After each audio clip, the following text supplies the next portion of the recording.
부활주일 이후에 수요일 예배 다시 영상이지만 함께 드릴 수 있게 돼서 감사하고 기쁩니다.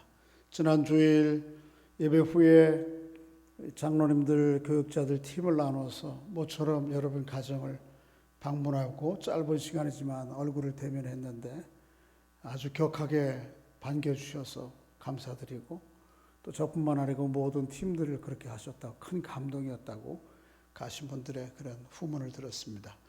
장로님들은 1년에 한 번 정도 이런 거 했으면 좋겠다고, 그럴 정도로 참 감동이었다고 감사했습니다. 그런 부활의 기쁨과 감사의 마음을 가지고 이 아침에도 함께 예배하겠습니다. 다 같이 기도드림으로 예배를 시작하겠습니다. 저희들의 죄와 허물과 교만을 위해 우리 주님이 땅에 오셔서 십자가를 지실 뿐 아니고 부활하셔서 영원한 생명의 첫 열매 되시고, 또 저희들에게도 그 영생의 생명을 약속해 주시니 감사드립니다. 그 기쁨과 감사의 마음을 가지고 이 시간 다시 한번 하나님을 예배하고자 하오니 저희들의 마음을 흠양해 주시옵소서. 또 드리는 찬양의 영광 받으시고 간구에 응답해 주시며 말씀 가운데 임재하여 주시옵소서. 예수님의 이름으로 기도하옵나이다. 아멘. 찬송은 170장 내 주는 살아계셔서 1절 3절 하시고 간주하시고 4절 하시겠습니다.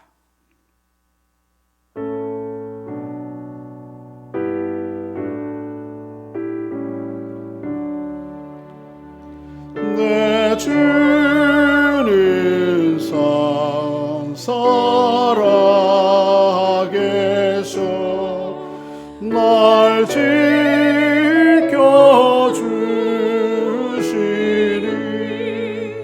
그 큰 사랑 널 인하여서 나 자유 얻었네. 나의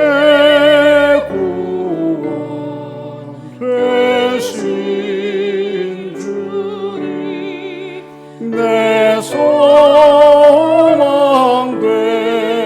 되신 주 항상 나와 함께 계셔 곧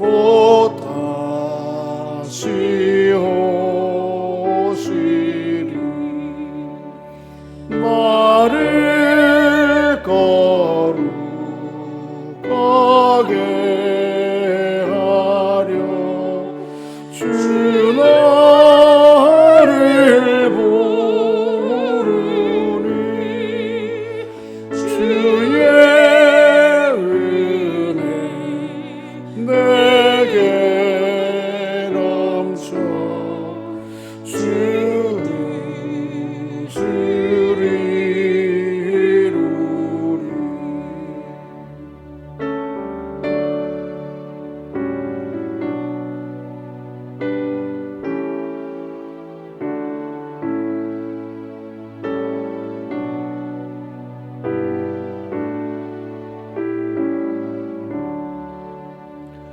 고생 믿음 나 가지고 주 말씀 따르며 주님 다시 강림할 때 날 영접하시리.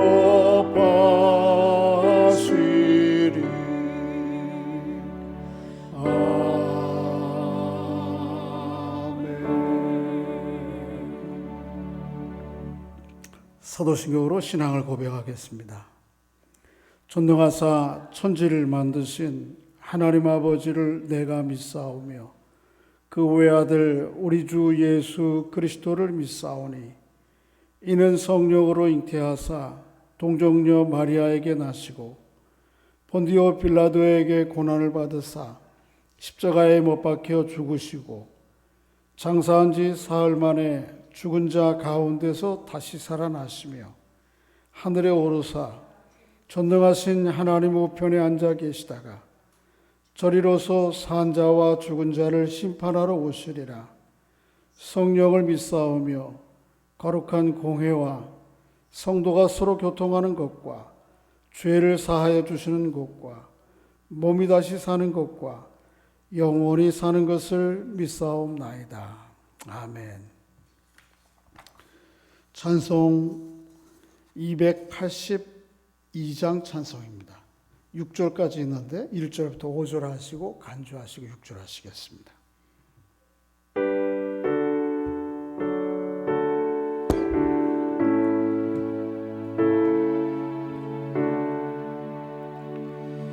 큰 죄에 빠진 날 위해 주 보혈을 흘려주시고 또 나를 오라 하시니 주께로 거저가니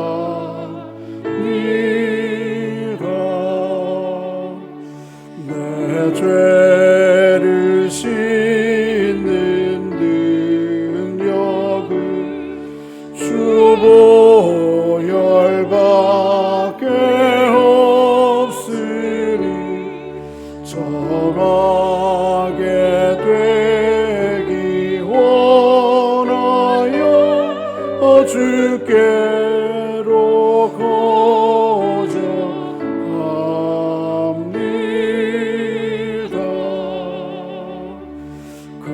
죄악 씻기 원하나 내 힘이 항상 약하니 보혈의 공로 믿고서 주께로 거저가니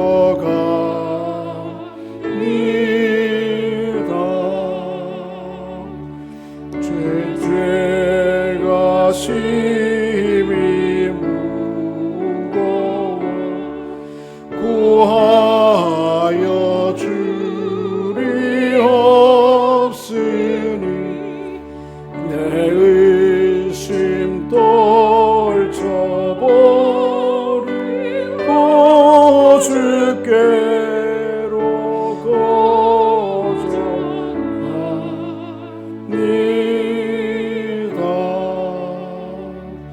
죄 용서하여 주시고 내 마음 위로하심을 나 항상 믿고 고마워 주께로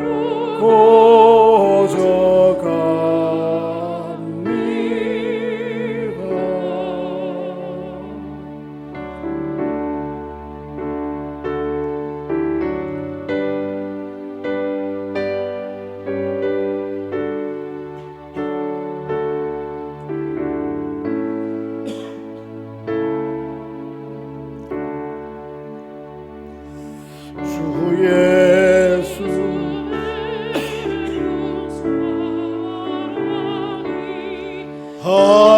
한없이 크고 넓으니 내 뜻을 모두 버리고 주께로 거저갑니다.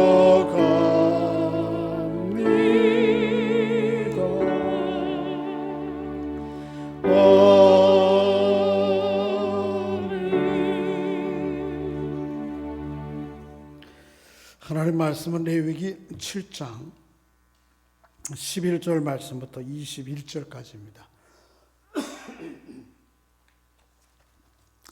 레위기 7장 11절 말씀부터 21절까지 제가 한 절, 여러분들이 한 절 교독해서 읽겠습니다. 사례가 들었어요. 레위기 7장 11절에서 21절. 여호와께 드릴 화제 제물의 규례는 이러하니라.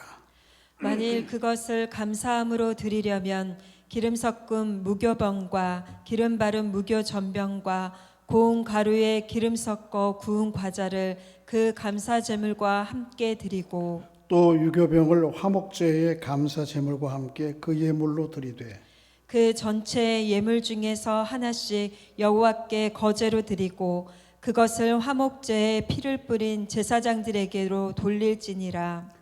감사함으로 드리는 화목 제물의 고기는 드리는 그날에 먹을 것이요 조금이라도 이튿날 아침까지 두지 말 것이니라. 그러나 그의 예물의 제물이 서원이나 자원하는 것이면 그 제물을 드린 날에 먹을 것이요 그 남은 것은 이튿날에도 먹되 그 제물의 고기가 셋째 날까지 남았으면 불사를 지니 만일 그 화목 제물의 고기를 셋째 날에 조금이라도 먹으면 그 제사는 기쁘게 받아들여지지 않을 것이라. 드린 자에게도 예물답게 되지 못하고 도리어 가증한 것이 될 것이며 그것을 먹는 자는 그 죄를 짊어지리라. 그 고기가 부정한 물건에 접촉되었으면 먹지 말고 불사를 것이라. 그 고기는 깨끗한 자만 먹을 것이니 만일 몸이 부정한 자가 여호와께 속한 화목 제물의 고기를 먹으면 그 사람은 자기 백성 중에서 끊어질 것이요. 함께 읽겠습니다. 만일 누구든지 부정한 것, 곧 사람의 부정이나 부정한 짐승이나 부정하고 가증한 물건을 만지고 여호와께 속한 화목 제물의 고기를 먹으면 그 사람도 자기 백성 중에서 끊어지리라. 아멘. 계속해서 레위기를 우리가 함께 살펴보고 있는데 1장부터 5장까지는 한 장씩 번제, 소제, 화목제, 속건제, 속죄제에 대해서 원론적 규례들 얘기하고 6장에서부터 7장까지는 그 5가지 제사에 대한 조금 더 부원의 규칙들, 세부적인 규칙들을 기록을 하고 있습니다. 번제, 소제 그리고 속죄제까지는 이미 앞에서 했고요. 오늘 속건제를 다뤄야 될 부분인데 그 앞에 부분에 바로 나와 있는데요. 속건제에 대한 세부적인 부칙들은 앞에 소제나 또 오늘 우리가 살펴볼 화목제와 많이 겹치는 부분들이 있습니다. 그래서 속건제에 대한 세부 규례들은 뛰어넘어서 그저 오늘은 화목제에 대한 세부 규례들을 중심으로 살펴보겠습니다. 그 화목제에 대한 세부 규례들이 어떤 내용을 담고 있는지 제목으로 표현해 놨는데 화목과 화평의 잔치다. 하나님과 우리가 화목되고 하나님과 우리가 화목되었다고 하는 그런 감사와 기쁨을 주변에 있는 지체들과 함께 축제하고 화평하는 제사가 이 화목제에 대한 조금 더 세부적인 규례입니다. 그 내용들을 한번 좀 살펴보겠습니다. 여러분 가지고 계신 교환이나 혹시 미리 아직 도착하니 이번 주에는 다 도착했죠, 그죠? 지난 주일에 다 일일이 다 나눠드렸으니까요. 그 내용들을 보시면서 한번 좀 살펴보겠습니다. 읽어볼까요? 시작. 화목제에 대한 규례는 하나님과의 화목을 축하하고 감사하는 세부적인 사항을 다룬다. 예배의 절정과 가장 큰 기쁨은 하나님의 임재 가운데 들어가 그분과 화목하게 된 것을 축하하고 감사하는 것이다. 이 축하와 감사의 제사는 더럽혀짐을 피하기 위해 조심하는 가운데 공동체와 함께하는 너그러움이 요구되었다. 그렇죠. 예배의 핵심은 하나님과의 임재죠. 하나님의 임재. 하나님과 인격적인 만남과 교제. 그게 하나님과의 거함. 그것이죠. 그리고 그것을 기뻐하는 것. 다른 말로 축하라 그렇게 표현했는데 기뻐하고 또 그런 은혜를 베푸신 하나님 앞에 감사하는 것입니다. 근데 이 화목제 제사에 있어서 주의해야 될 두 가지가 있는데 하나는 모든 제사가 다 그렇습니다만 거룩해야 된다는 거죠. 그래서 더럽혀져서는 안 된다라고 하는 것이고 또 하나는 이 화목제 제사의 특징은 이 하나님이 주신 은혜들을 나 혼자만이 아니고 공동체와 함께 너그럽게 펼쳐야 된다, 나누어야 된다. 그런 강조점이 있는 제사가 이 화목제의 제사인 것입니다. 그 내용들을 조금 세 단락으로 나눠서 기록해 놓았는데 한번 좀 살펴보면, 예물을 드릴 때 모든 제사의 1차적인 대상은 누구죠? 하나님이십니다. 다른 사람들이 고려 대상은 2차예요. 2차적인 거예요. 오늘도 화목제로 말미암아 함께 이 화목제를 나눠야 될 대상들이 있어요. 주변에 있는 형제들, 주변에 있는 사람들. 그러나 그것보다도 먼저 늘 1차적인 대상은 하나님이십니다. 하나님. 그래서 여러분과 제가 이렇게 모여서 예배할 때나 아니면 흩어져서 예배할 때도 항상 나의 제사의 1차적인 청중은, 대상은 하나님이시다. 또 우리가 찬송할 때도 마찬가지예요. 우리 각자 혼자 찬양할 때야 뭐 중심이 늘 하나님께만 있겠지만, 회중 찬양을 할 때, 특송을 하거나 이렇게 할 때 찬양을 하잖아요. 그러면 그 찬양을 할 때의 청중은 누구냐 하면 앞에 있는 앉아있는 사람들이 아니에요. 이 사람들은 2차 청중이에요. 사실은 어쩌면 이 사람들은 무시해도 되는 거예요. 다 1차적인 청중의 대상은 하나님이세요. 하나님만 바라보고 하나님께만 노래하고 하나님께만 마음을 드리고 하나님께 고백하는 것이죠. 그 우리가 1차 대상 되시는 하나님 앞에 예배하고 노래하고 예배하는 모습을 보고 여기 앉아있는 회중들이 그거를 보고 기뻐하는 거예요. 제가 여러분에게 드리는 노래, 우리가 뭐 기도하는 기도, 설교하는 이거, 1차적인 대상은 다 하나님이에요. 물론 설교는 좀 다르죠. 설교는 하나님이 청중들에게 주시는 거니까. 그러나 기도와 예배 또 찬양의 1차적인 대상은 하나님이에요.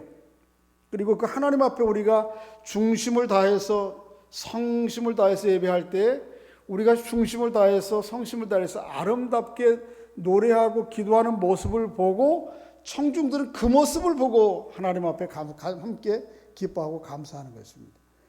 모든 제사가 그렇지만 화목제사도 이 사실을 강조해요. 그래서 예물을 드리고 또 예물을 받으시고 또 찬양을 받으시고 기도를 받으실, 예배를 받으실 분은 오로지 한 분이다라고 하는 것이고, 특히 그 하나님 앞에 나올 때 어떻게 하는가 하면 예물을 가지고 나오라, 그렇게 얘기해요. 빈손으로 나오지 않고 하나님 앞에 예물을 드려 제사하라, 그렇게 기록을 하고 있습니다. 그 내용들을 저 한번 교재를 살펴보면서 한번 좀 읽어보겠습니다. 시작. 하나님과의 화목을 축하할 때에는 반드시 예물을 드려야 했다. 하나님께 무엇을 받았든지 그것을 인정하고 그것에 대해 감사의 예물을 드리지 않는다는 것은 하나님 백성의 생활 방식으로서 생각조차 할 수 없는 일이었다. 예물로는 무교병이든 유교병이든 상관없었다. 그렇죠. 하나님 앞에 예배할 때 뭐를 반드시 드려야 된다고요? 예물을 드려야 된다. 빈손으로 하나님 앞에 나와서는 안 되는 거죠. 왜 그렇습니까? 하나님은 세상 만물뿐만 아니고 나와 내가 오늘 이 자리에 있는 것까지 모든 것들을 구비하시고 또 내어주시는 분이기 때문에 그 하나님의 은혜가 어떻든 그게 크든 작든 그거는 다음 문제예요. 자꾸 우리는 내게 받은 은혜가 다른 사람들의 은혜와 비교해 봐서 크고 작고, 그 사람들보다 내가 받은 은혜가 크면 더 기뻐하고, 혹 비교해 봐서 내가 받은 은혜가 그 사람보다 좀 적은 것 같으면 좀 감사할 마음이 없어지고. 그런데 그럴 게 아니고 우리가 받은 것이 무엇이든 어느 정도든 상관없이 하나님 앞에 마땅히 우리 모든 피조물, 특히 하나님의 백성으로 구별된 사람들은 하나님 앞에 제사할 때, 예배할 때 늘 감사함으로 드려야 되는 것이죠. 그래서 주어진 것이든 그게 얼마든 무엇이든 어느 정도든 하나님 앞에 늘 감사의 예물로 나와야 된다. 그 이제 구체적으로 이스라엘 백성들은 그 예물이 오늘 본문에 보면 두 가지였습니다. 하나는 무교병으로 드릴 수 있었어요. 또 무교병만이 아니고 유교병도 드릴 수 있었어요. 다른 제사에는 무교병만 드려야 되는 제사가 있어요. 그런데 화목제는 무교병, 누룩이 들어간 빵이든 누룩이 들어가지 않은 빵이든 상관이 없었어요. 신명기 16장 15절 17절 한번 읽어보면 시작. 내 하나님 여호와께서 택하신 곳에서 너는 이랫동안 내 하나님 여호와 앞에서 절기를 지키고 내 하나님 여호와께서 내 모든 소출과 내 손으로 행한 모든 일에 복 주실 것이니 너는 온전히 즐거워할지니라. 그렇죠. 욥의 고백과 같이 우리가 세상에 나올 때 다 적신으로 왔잖아요. 붉은 몸으로 아무것도 가진 게 없이. 그런데 세상을 살아가면서 살아가도록 하나님께서 모든 것을 구비하시잖아요. 준비해 주시잖아요.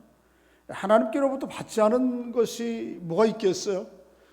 그런데 그렇게 주신 하나님의 은혜에 대하여 하나님 앞에 내게 있는 것 가지고 하나님 앞에 드려 감사 표현하는 것이 피조물 된 인간으로서, 특별히 하나님의 백성으로 구별되고 선택된 하나님 백성으로서 마땅한 자세라고 그렇게 이야기를 하고 있는데, 관련된 성경 한 두 군데 더 살펴보면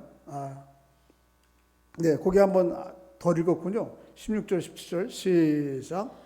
너희 가운데 모든 남자는 1년에 3번 곧 무교절과 칠칠절과 초막절에 내 하나님 여호와께서 택하신 곳에서 여호와를 배웁되 빈손으로 여호와를 배웁지 말고 각 사람이 내 하나님 여호와께서 주신 복을 따라 그 힘대로 드릴지니라. 네, 늘 감사해야 되지만 특별히 의무사항은 뭐죠?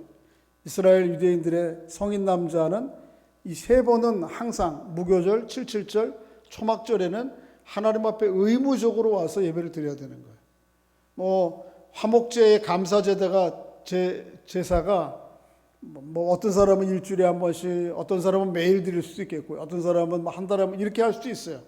그러나 이 3가지 제사는 이스라엘 남자들, 성인 남자들, 이 사람들은 사실은 이스라엘 성인 남자들만 귀중한 존재라는 게 아니고 이스라엘 백성 전체를 대표해서 하는 것이죠. 그들은 반드시 하나님 앞에 나와서 뵙고 예배를 드려야 되는데, 나올 때마다 빈손으로 나오지 말고 항상 준비할 예물을 드려서 힘껏 드려서 하나님을 예배하는 것이죠.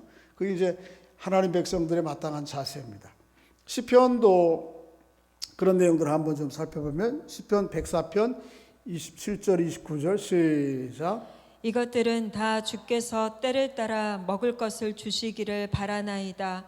주께서 주신즉 그들이 받으며 주께서 손을 펴신즉 그들이 좋은 것으로 만족하다가 주께서 낯을 숨기신즉 그들이 떨고 주께서 그들의 호흡을 거두신즉 그들은 죽어 먼지로 돌아가나이다. 네, 그렇죠. 우리가 살아가는 모든 삶의 여정들은 사실은 하나님이 작정하신 그 때의 경계를 뛰어넘을 수가 없죠.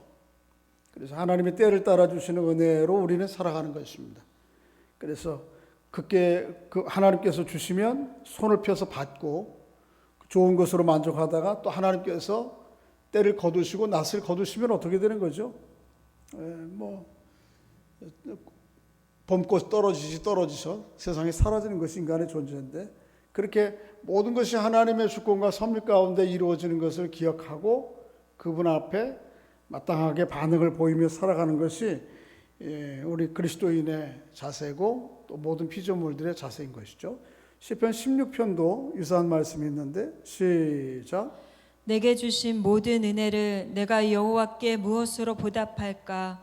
내가 구원의 잔을 들고 여호와의 이름을 부르며 여호와의 모든 백성 앞에서 나는 나의 소원을 여호와께 갚으리로다. 그렇죠. 그게 마땅한 우리의 자세죠. 내게 주신 은혜들이 사실은 한두 가지가 아닌 것이잖아요. 모든 것이. 근데 늘 우리의 마음 가운데 하나님 주신 은혜 무엇으로 보답할까? 내게 주신 은혜가 다른 사람들보다 크고 작다 이거를 늘 비교하기보다는 내게 주신 은혜가 얼마나 감사한데 이거 가지고 어떻게 내가 하나님께 보답할 수 있을까? 그것이 마땅한 그리스도인의 또 피조물의 자세라고 하는 것을 보여주는데, 이거는 이스라엘 백성들, 구약 백성들에게만 해당됐던 게 아니죠. 사실 오늘 우리에게도 모든 그리스도인들에게 하나님 백성들에게 요구되어지는 것입니다. 그 내용도 한번 교재를 살펴보면 시작. 이것은 구약의 이스라엘 백성만의 고유한 예법이 아니다. 그리스도인들은 자신들을 위해 모든 것을 내어 주셔서 구원하여 주신 예수로 말미암아 항상 찬송의 제사를 드려야 마땅하다. 그렇죠. 그래서 히브리서 기자는 뭐라고 표현하죠? 우리가 항상 찬미의 제사를 드려야 된다고 13장 15절에서 시작.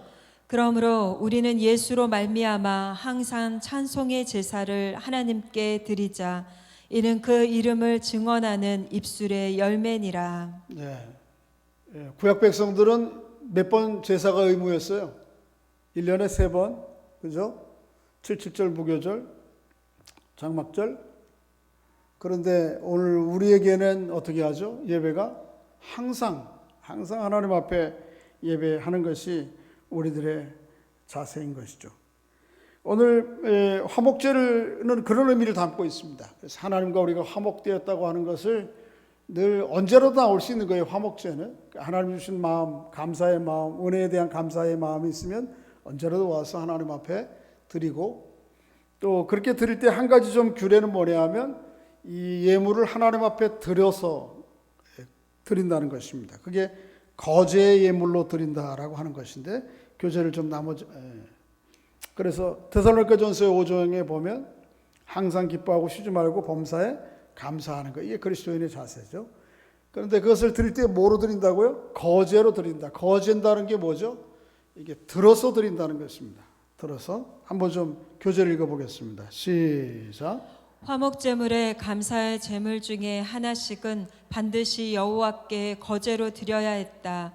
거제는 하늘을 향해 제물을 높이 들어 올리는 것을 말한다. 그러니까 모든 제물이 있지만 그 중에 하나는 반드시 구별해서 들어서 하나님 앞에 드림으로, 이 제사가 누구를 위한 제사라고요?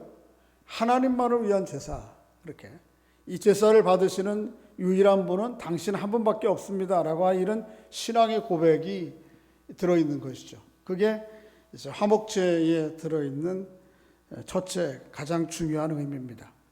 그런데 이 화목제는 그 하나님 앞에 드린 것만 아니고, 이 하나님 앞에 화목제로 드리는 제물을 통해서 주변에 있는 형제들과 함께 풍성히 나누는 것에 두 번째 초점이 있습니다.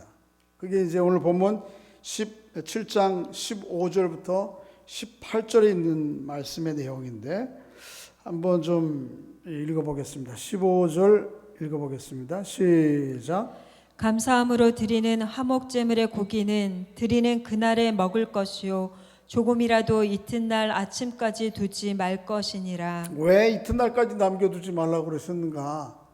그 의미를 우린 표면상에는 여기 좀 안 나타나 있는데, 학자들의 연구와 또 당시의 문화들을 배경으로 생각해 보면 그날에 잡은 고기와 화목제물들을 그날에 다 나누도록 하기 위한 것이다. 그래서 여기에는 화목제는 하나님 앞에 드리고 난 다음에 풍성한 드린 제물을 가지고 주변에 있는 형제들과 지체들과 함께 나누는 것에 초점이 있다고 그렇게 이야기를 하고 있습니다. 교절 한번 좀 읽어보시면 시작. 하나님과 화목되었음은 다른 이들과 함께 축하하고 함께 감사할 일이다. 그 구체적인 방식은 화목제물의 고기를 제사에 참여한 사람들과 함께 당일에 모든 음식을 먹는 것을 통해서다. 단 서원과 자원의 예물에 한하여 이튿날까지 먹을 수 있었다. 네, 서원 제물과 자원 제물로 드리는 화목제는 그 다음 날까지 두고 먹을 수 있었는데, 그것 아닌 일반적인 화목제 제사는 다 어떻게 해야 돼요? 그날 먹어야 돼.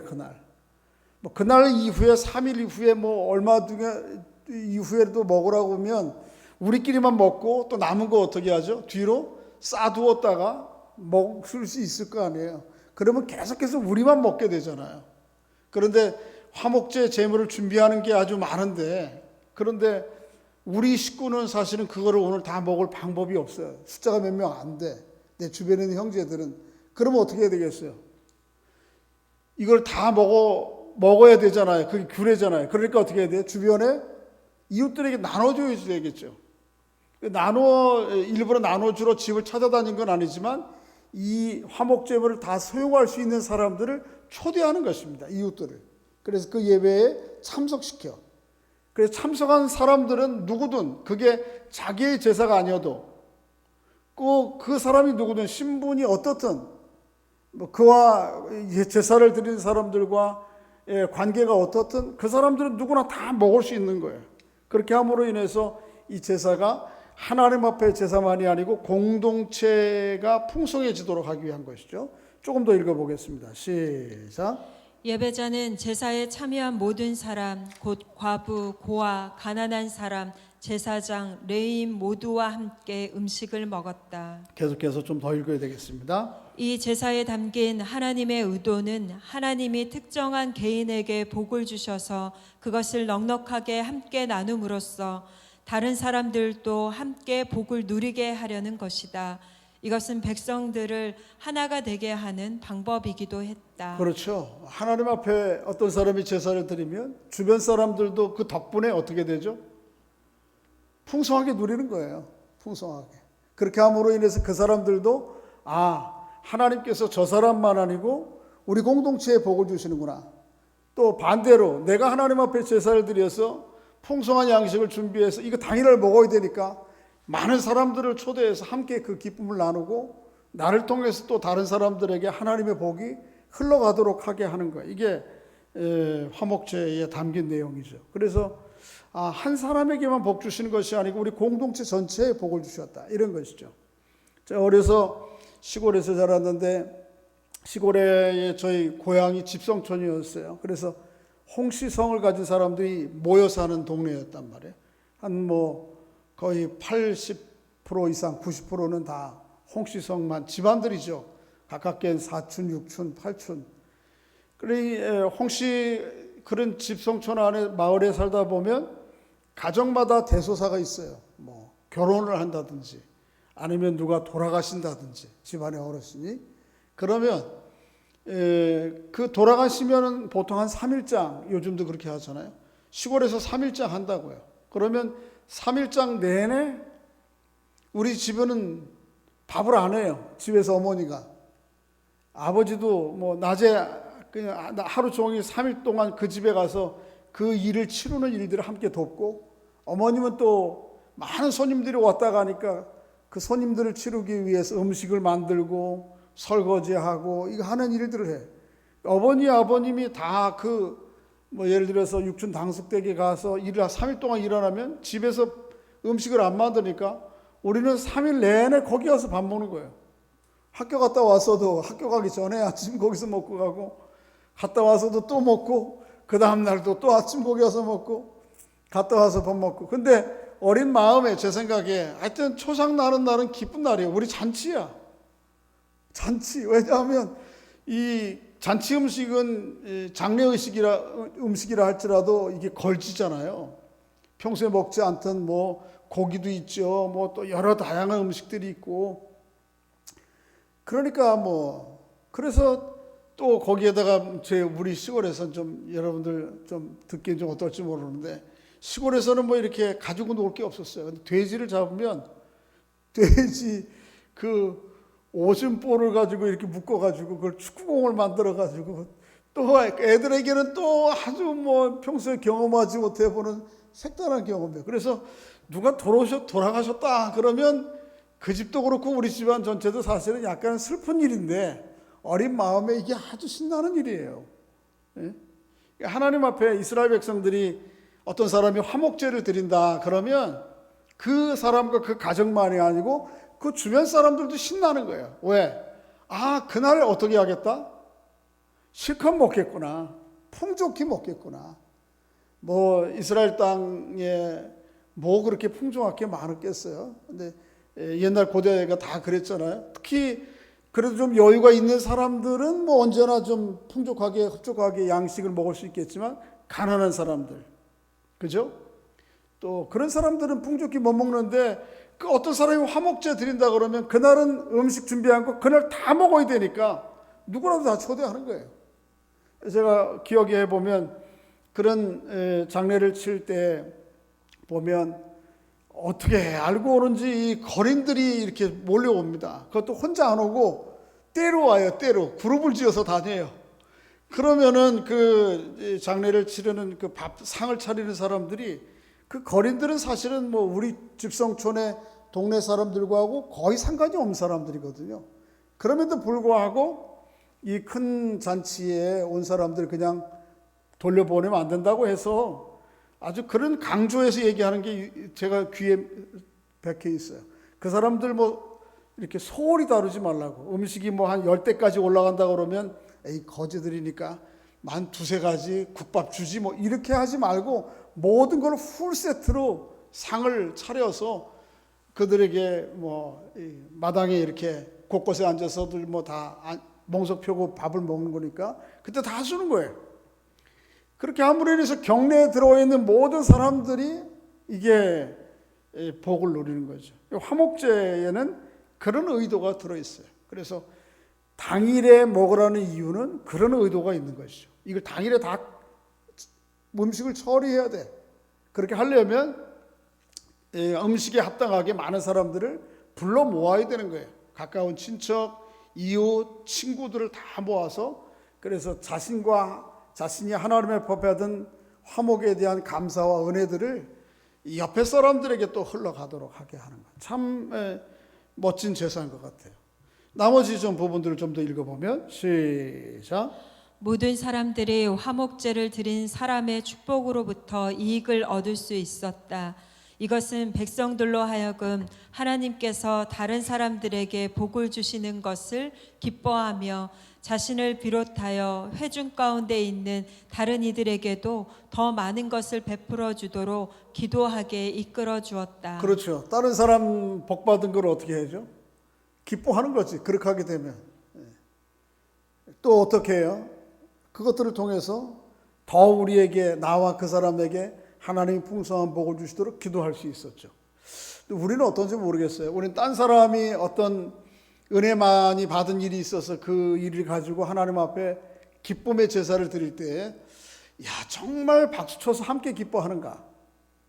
에? 어떻습니까? 그리고 나서 그를 위해서 기도하는가? 하나님이 다른 이들에게 더 큰 복을 우리 모두에게 주실 것을, 더 큰 복을 주실 것을 기도하는가? 좀 그렇지 못한 경향도 없지 않아 있는 것 같아요. 그죠? 그런데 오늘 본문의 화목제의 제사를 요구사항은 그렇게 다른 사람들에게 주신 은혜들을 기뻐할 때에 나도 함께 기뻐하고 풍족하고 감사하고 또 더 큰 은혜가 임하도록 기도하고, 이런 화목제에 대한 규례는 신약으로 넘어오면 좀 양식은 좀 바뀌죠. 그러나 그 의미는 크게 바뀌지 않습니다. 이렇게 바뀌죠. 시작. 이 거룩한 공동체의 축하는 신약 시대로 넘어오면 모든 사람의 화목제물인 예수님의 몸과 피를 먹고 마시는 거룩한 성찬의 전례로 자리를 잡는다. 또한 유무상통의 그리스도의 몸된 공동체로서 공동체의 교회로 드러난다. 네, 그렇죠. 신약 시대에는 이 화목제 짐승을 잡고 또 무교병과 유병을 들여서 제사 드리는 그 제사 예법은 그리스도 안에서 이제 모든 게 끝나죠. 물론 유대인들이 여전히 지금도 그 제사를 드립니다만은 오늘 우리들에게는 그 제사가 어떤 의미로 남아 있는 거죠? 성찬, 우리를 위해서 십자가에 죽으신 주님의 성찬의 기쁨에 함께 동참하는 그 전례로 남아 있는 것이고, 특히 그 전례가 성찬의 의식으로만 끝나는 게 아니고 의식 이후에 교회 공동체가 하나 되어서 먹고 마시는 형태로 남아있는 것이죠. 그게 사도행전 2장 42절부터 또 47절까지인데 그 중에 일부분을 좀 한번 읽어보면 시작. 그들이 사도의 가르침을 받아 서로 교제하고 떡을 떼며 오로지 기도하기를 힘쓰니라. 믿는 사람이 다 함께 있어 모든 물건을 서로 통용하고 또 재산과 소유를 팔아 각 사람의 필요를 따라 나눠주며. 계속해서 좀 더 읽어야 되겠는데요. 날마다 마음을 같이하여 성전에 모이기를 힘쓰고 집에서 떡을 떼며 기쁨과 순전한 마음으로 음식을 먹고 하나님을 찬미하며 또 온 백성에게 친송을 받으니 주께서 구원받는 사람을 날마다 더하게 하시니라. 네, 초대교회의 가장 큰 특징은 먹고 마시는 거였습니다. 먹고 마시는 게 계층끼리만 먹고 마시는 게 아니고 교회 공동체된 모든 사람들은 어떻게 해요? 신분 고하를 막론하고 남녀노소를 막론하고 함께 먹고 마시는 거예요. 함께 먹고 마시는 그런 공동체로 남아있는 것이죠. 이게 화목제가 그리스도의 구속의 사건 이후에 교회 공동체에 남아있는 양식이죠. 늘 모든 죄가 그런 것처럼 또 이 화목제에도 특별히 강조하고 있는 바는 이 화목제가 더럽혀지지 않도록 해야 된다는 것이죠. 거룩해야 된다고 하는 거. 이게 이제 마지막 본문 19절부터 21절까지에 있는 말씀이 강조하고 있는 바입니다. 한번 읽어보면 시작. 화목제 가운데 의식의 정결함이 제물과 예배자 모두에게 요구되는데 이는 하나님께 드려지는 것은 반드시 정결해야 함을 강조하기 위함이다. 누구든지 하나님과의 화목과 그분과의 교제를 고백하면서 부정한 상태로 있을 수 없음을 분명히 하시려는 것이다. 그렇죠. 제사는 드리면서 삶은 부정할 수는 없는 거죠. 그래서는 안 된다는 거죠. 계속해서 더럽혀진 것을 먹거나 더럽혀진 상태에서 무엇을 먹는 사람은 백성 가운데서 끊어졌다. 이것은 거룩한 하나님 백성 공동체를 유지하기 위한 마땅한 조치다. 계속해서 이 원리는 신약시대 교회의 주의 만찬에도 동일하게 적용된다. 바울은 성만찬 제정의 말씀에 앞서 교회가 분쟁과 차별로 말미암아 성찬이 부정하게 된 것을 크게 경고한다. 마지막까지 읽겠습니다. 바울은 성만찬 제정에 대한 말씀 이후 다시 한번 주의 떡과 잔을 합당하지 않게 먹고 마시는 것에 대해 경고한다. 만일 주의 성찬을 부정한 중에 있으면서 나누게 되는 것은 세상과 함께 정죄받을 일이라고 한다. 네, 오늘 본문 19절부터 20절, 21절 말씀에 보면 부정한 화목제물을 먹거나 부정한 상태로 화목제물을 먹게 되면 그 백성 중에서 어떻게 된다고요? 끊어질 것이다. 20절 하반절에도 그렇게 이야기하고 21절 하반절에도 그렇게 하게 되면 그 사람은 자기 백성 중에서 끊어질 것이라 그렇게 말씀하므로 이 화목제물에 대해서 아주 정결하게 예물을 준비할 뿐만 아니고 정결한 삶의 자세를 가지고 이 화목제 제사에 동참할 것을 그렇게 요구하는 것이죠. 신약시대로 넘어와도 그런 의도는 여전히 살아 있습니다. 우리 지난주 우리 고난주간 마지막 금요일 성금요일 말씀 나누면서 고린도전서 11장에 있는 성만찬 제정에 대한 말씀의 의미들을 생각하고 성만찬했습니다마는 그게 성만찬에 대한 제정을 11장 17절부터 바울이 34절까지 이야기하거든요. 그런데 성만찬에 대한 제정에 대한 규례의 말씀은 23절부터 26절이에요. 중앙에 딱 들어있어요. 그런데 17절부터 25절까지 그 서두 부분을 읽어보면 고린도 교회가 분쟁과 차별 가운데에서 성만찬을 하고 있다는 것에 대해서 아주 못마땅한 마음으로 그래서 그들에게 질책하죠. 그리고 또 27절부터 마지막 부분도 마찬가지예요. 그거에 대해서 그렇게 성만찬을 거룩하지 못하게 지키는 것은 하나님의 교회를 망가뜨리는 것이고 하나님의 교회에 있는 하나님의 백성들, 형제들을 업신여기는 일이라고 그렇게 얘기해요. 앞뒤에 그렇게 부정적인 의미로 성만찬에 대한 규례들 얘기하고 그 중간에다가 23절부터 26절까지 성만찬 제정의 말씀을 집어넣어 놨죠. 그리고 우리가 성만찬에 있어서 이게 굉장히 중요한 거예요. 그러니까 성만찬을 우리가 자주 하는 거 아주 아름답고 귀한 것인데 그러나 이 성만찬을 할 때에 주의해야 될 거는 이 성만찬이 부정하게 되지 않도록. 이 부정하게 되는 게 뭐였어요? 고린도 교회는 차별하는 거예요. 차별. 또 분쟁이 있는 거예요. 그들 안에. 나는 뭐 이 사람 파, 나는 저 사람 파, 나는 그런 것 때문에 마음이 갈라져 있고 또 모임도 막 갈라져 있는 상태에서 성만찬은 하나님이 제정해 주었으니까 그저 의식으로만 하게 되면 결국은 마음은 없고 형식만을 하게 되는 하나님 앞에 이게 외식이라고 그러거든요. 그거를 의식은 종교 의식은 그대로 하는데 마음은 거기에 없어요. 그러면 이거 하나님 앞에 외식이 돼서 하나님께 예배하고 하나님을 오히려 거룩하게 하는 게 아니고 오히려 하나님을 욕되게 하는 것이거든요. 그래서 성만찬 할 때 우리가 늘 주의해야 되는 거죠. 그래서 바울은 좀 더 세부적인 규례에서 이 만찬을 하다가 예수님도 마찬가지지만요. 아직 형제들과 하나 되지 못한 게 있으면 어떻게 되는 것입니까? 떡을 계속 떼지 말고 먹지 말아야 되는 것이죠. 그리고 어떻게 해야 돼요? 그들과 함께 용서하고 그들이 다 오기까지 기다려야 되는 것이죠. 고린도 교회가 좀 시간적 여유가 있고 경제적 여유가 있는 사람들이 먹을 거를 충분히 들고 와서 성만찬을 기다리다가 전혀 안 기다린 건 아니었겠죠. 기다리다가 아직 도착하지 않은 지체들이 있어요. 근데 대부분의 아직 도착하지 않은 지체들의 이유는 그들은 대부분 남의 밑에서 일하는 사람들이에요. 또 그런 사람들은 이 교회 공동체 잔치에 뭘 들고 올 것도 없는 사람들이에요.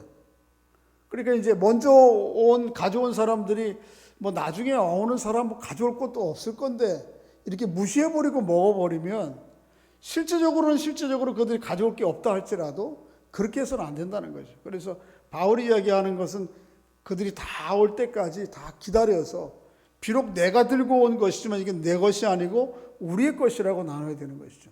교회 공동체가 그렇게 늘 하나 된 상태에서 또 서로를 아주 배려하는 마음으로 성찬에 임해야 될 것을 그렇게 이야기를 하고 있습니다. 이게 오늘 화목제 제사가 우리에게 보여주는 내용인 것이죠. 여러분과 제가 이 시대의 화목제 제사를 뭐 유교병, 무교병 또 아니면 짐승을 잡아서 음식을 가지고 나누지 못하지만 오늘은 또 우리 방식대로 또 새로운 하나님 앞에 제사가 있습니다.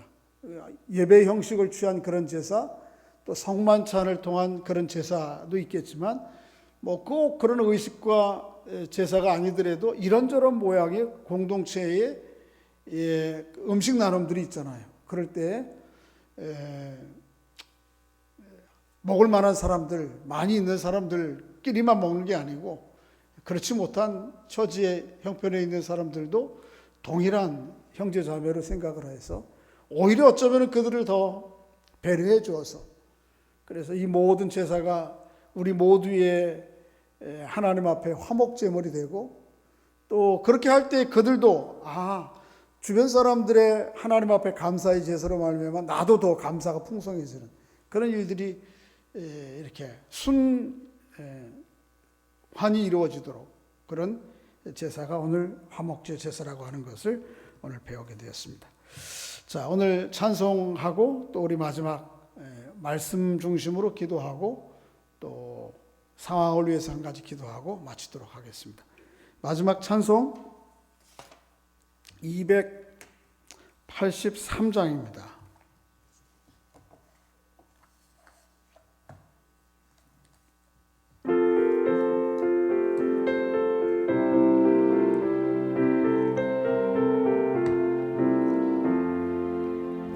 나 속죄함을 받으는 한없는 기쁨을 다 헤아릴 수 없어서 늘 찬송합니다.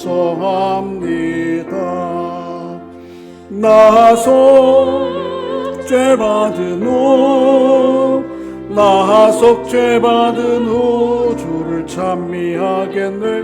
나 속죄받은 후 주의 이름 찬미하겠네.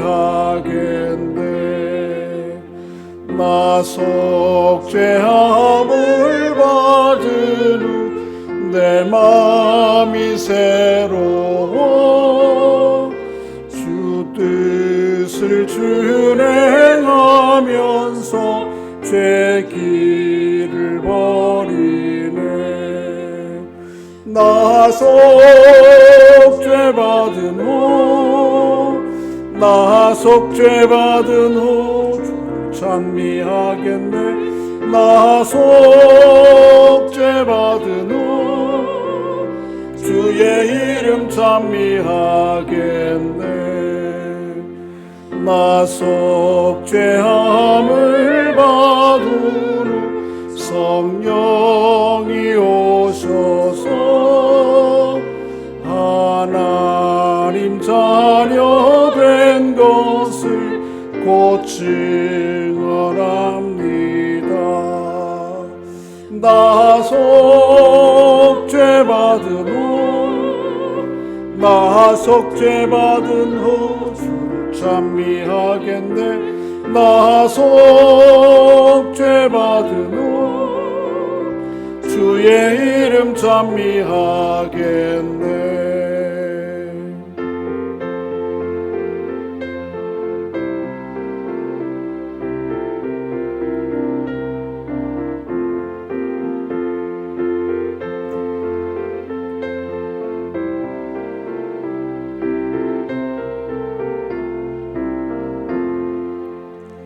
나속 죄함을 받은 보혈의 공로로 내 주의 은혜 입으니 늘 평안합니다. 나속 죄 받은 후 나속 죄 받은 후 찬미하겠네. 나속 죄 받은 후 주의 이름 찬미하겠네.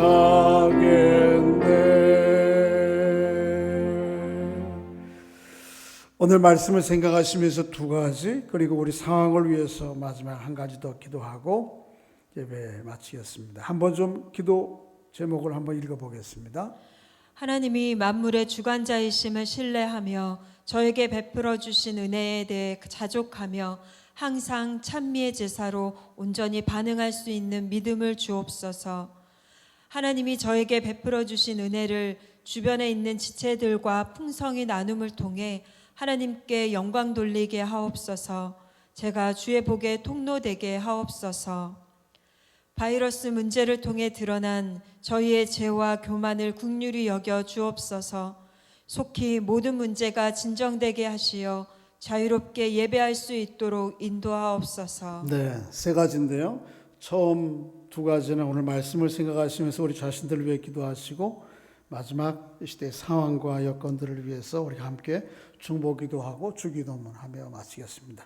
우리 기도할 때 주어진 자리에서 통속으로 하셔도 좋고, 또 침묵으로 기도하셔도 좋고, 또 다시 한번 읽으면서 기도하셔도 좋고, 우리의 마음을 다해 하나님 앞에 기도하겠습니다. 기도하겠습니다.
하나님 아버지께서 저희와 온 세상 만물의 주관자이심을 믿습니다.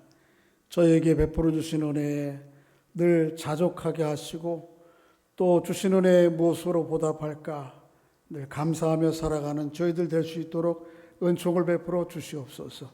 화목제의 제사가 제사 드리는 사람만 아니고 그를 통해 주변에 있는 많은 사람들에게 하나님의 풍성함을 경험하게 했던 것처럼 나에게 주신 복으로 말미암아 주변 지체들도 나를 통해 하나님의 큰 복의 은혜를 힘입도록 그렇게 복의 통로로 살아가는 저희 모두가 될 수 있도록 은혜를 베풀어 주시옵소서. 코로나 바이러스 문제를 다시 한번 하나님 앞에 의탁하며 기도합니다. 속히 문제를 간섭해 주시고 다루어 주셔서 모든 문제가 사라지게 하시고 그래서 온전히 우리가 함께 모여 마음껏 예배할 수 있도록 하나님께서 은혜를 베풀어 주시옵소서. 남은 3일을 주님 앞에 의탁합니다. 주일까지 다시 모일 때까지 저희들과 동행하여 주시옵소서. 예수 그리스도의 이름으로 기도드립니다. 아멘.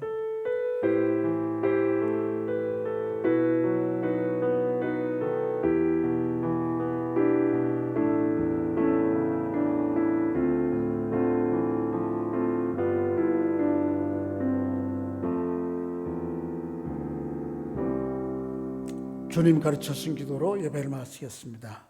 하늘에 계신 우리 아버지여, 이름이 거룩히 여김을 받으시오며 나라의 마옵시며 뜻이 하늘에서 이루어진 것 같이 땅에서도 이루어지이다.